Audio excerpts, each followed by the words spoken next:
Quando se fala em Rastafaris, provavelmente a primeira imagem que vem à cabeça de muitas pessoas é a do rei do reggae Bob Marley e seus rastas icônicos.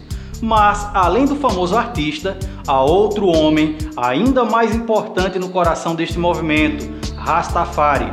Esse foi o nome do último imperador da Etiópia, nascido em 23 de julho de 1892, mas ele adotou o nome real de Haile Selassie ao ser coroado. Para os Rastafaris, ele é Deus já encarnado, o Messias Redentor. Mas como imperador da Etiópia, cuja capital está situada a quase 13 mil quilômetros de Kingston, se tornou adorado na Jamaica. O vínculo entre os dois, na verdade, está relacionado a um grupo de jamaicanos pobres que acreditavam que a coroação de Rastafari era o cumprimento de uma profecia e que ele era seu redentor, o Messias, o Rei dos Reis, Senhor dos Senhores. Eles acreditavam que seriam libertados pelo imperador, que os tiraria da pobreza no Caribe e os levaria à África, a terra dos seus antepassados e um centro espiritual para os jamaicanos. Tafari era filho de um colaborador do imperador, um dos governantes mais importantes da história da Etiópia, e casou-se com uma de suas filhas. Desde a infância, sua inteligência chamou a atenção do imperador, que o ajudou a seguir carreira política.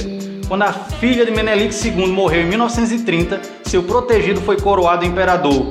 A coroação de Haile Selassie foi um evento esplêndido e contou com a presença de autoridades do mundo todo. Na época, o jornal The New York Times especulou que as celebrações haviam custado mais de 3 milhões, 9,5 milhões em valores atuais. A revista Time dedicou a capa ao novo imperador, que logo se transformou em um fenômeno global. Pouco depois da coroação, Selassie encomendou a primeira constituição escrita da Etiópia, que restringia em grande medida os poderes do parlamento. Segundo a Constituição, a sucessão ao trono se restringia somente aos seus descendentes e a pessoa do imperador era sagrada, sua dignidade inviolável e seu poder indiscutível.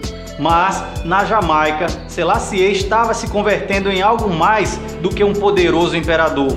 Olhem para a África, onde um rei negro vai ser coroado, anunciando o dia da libertação estará próximo. Essa é a profecia que deu início a toda a história e foi feita por Marcus Garvey. Ele era um ativista jamaicano que lutou pela mudança política e social em uma ilha que havia sido um centro importante durante o período da escravidão. Depois da abolição, em 1833, a vida não melhorou muito para os antigos escravos, nem para seus filhos ou para as gerações seguintes.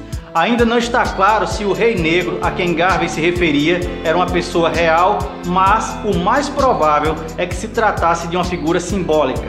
Mas, quando as notícias da coroação de Haile Selassie em 1930 chegaram à Jamaica, muitos dos seguidores de Garvey fizeram a associação que lhes parecia lógica. Rastafari era rei e, portanto, o dia da libertação estaria próximo. Isso significava que eles deveriam se preparar para um êxodo para a África. Apesar de Marcus Garvey nunca ter sido um Rastafari, ele é considerado um dos profetas do movimento e suas ideias formaram a filosofia Rastafari.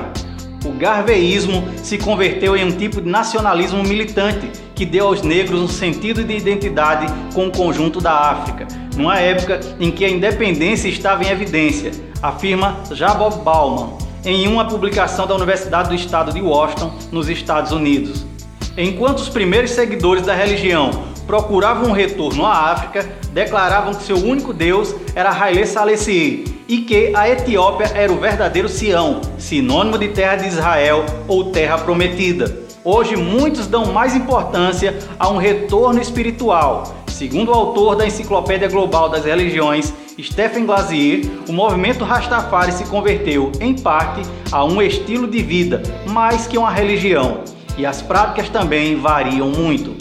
Entre elas, se destacam o consumo ritual da maconha e o reggae. Poucos anos após a coroação de Haile Selassie, a Etiópia se envolveu em uma guerra terrível. Em 1935, o líder italiano Benito Mussolini invadiu o país e Selassie partiu para o exílio. Ele ficou 5 anos fora do país e somente em 1941 foi restituído como imperador com a ajuda da Grã-Bretanha. Em 21 de abril de 1966, ele finalmente visitou a Jamaica e mesmo 36 anos depois da sua coroação, o entusiasmo dos Rastafaris seguia intacto, com uma nova geração de adeptos que cultivavam a ideia de um êxodo para o continente africano. Selassie foi tomado pela recepção eufórica e não fez nada para dispersar crenças sobre sua suposta condição divina. Garvey já estava morto e suas críticas a Selassie por deixar o país em tempos de guerra já haviam sido esquecidas na Jamaica. Mas, no resto do mundo, o julgamento sobre ele não foi unânime. Embora Selassie quisesse projetar uma imagem de um imperador progressista, ele também enfrentou acusações de ser um ditador ganancioso. Entre a multidão que apareceu para honrar e receber seu redentor, estava a esposa de um músico jamaicano de 21 anos, que tinha acabado de formar uma banda chamada The Wailers. Seu nome era Robert Nesta Marley, o rasta mais influente da história, Bob Marley. Ele nunca se classificou como profeta, embora muitas das suas canções fossem consideradas com um caráter profético, e também nunca foi um líder, embora os seguidores o tratassem como tal. Dois dos discos mais importantes da carreira de Marley, Catch a Fire, de 1973, e Net Dread, de 1975, foram sucesso de vendas e estavam cheios de símbolos e motivos do rastafarianismo. Na época do lançamento de Rastaman Vibration, em 1976, havia rastafaris em quase todas as cidades britânicas e em muitas partes dos Estados Unidos. Jovens negros usavam o cabelo com os mesmos dreadlocks de Marley e vestiam roupas com as cores da bandeira etíope, verde, amarelo e vermelho. Enquanto seus pais eram na maioria cristãos, jovens negros em cidades como Londres começaram a ser atraídos para uma teologia diferente, que incorporava a crítica política.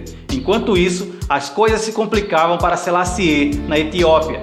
Em 1973, uma forte crise de fome matou cerca de 200 mil etíopes. Um ano depois, um grupo de militares do exército, com a agenda chamada Derg, destronou o imperador após um golpe militar. Ele morreu em 1975, doente e encarcerado. Sua morte foi descrita por seus seguidores como uma desaparição, já que eles se negavam a acreditar que Selassie havia morrido. E quando se falava sobre ele, a comunidade Rastafari usava frequentemente a frase "mentiras de Babilônia". Muitos acreditavam que a estrutura dominada por brancos, chamada por eles de Babilônia, havia espalhado uma mentira para tentar debilitar o crescente movimento Rastafari. Outros simplesmente rechaçaram a notícia, afirmando que já o nome Rastafari para Deus havia apenas ocupado temporariamente o corpo de Selassie. A morte corporal do imperador era tida como um sinal de que já não era apenas um ser humano, mas também um ente espiritual. Uma terceira interpretação, e a mais aceita entre os Rastafaris, se refere aos conceitos sobre a unidade essencial de toda a humanidade. Segundo esse princípio, ainda que habitemos corpos distintos, todos estamos unidos espiritualmente. Pode ser que Haile Selassie já tivesse partido, mas vê-lo como único Deus é uma interpretação errônea do significado do Rastafari. Seu espírito está em todos nós e não pode ser extinto, dizem seus seguidores. Segundo eles, desde que nascemos, somos todos corpos efêmeros, mas nossas almas seguem vivendo. Obrigado pela companhia, faça sua inscrição, ative as notificações e um forte abraço!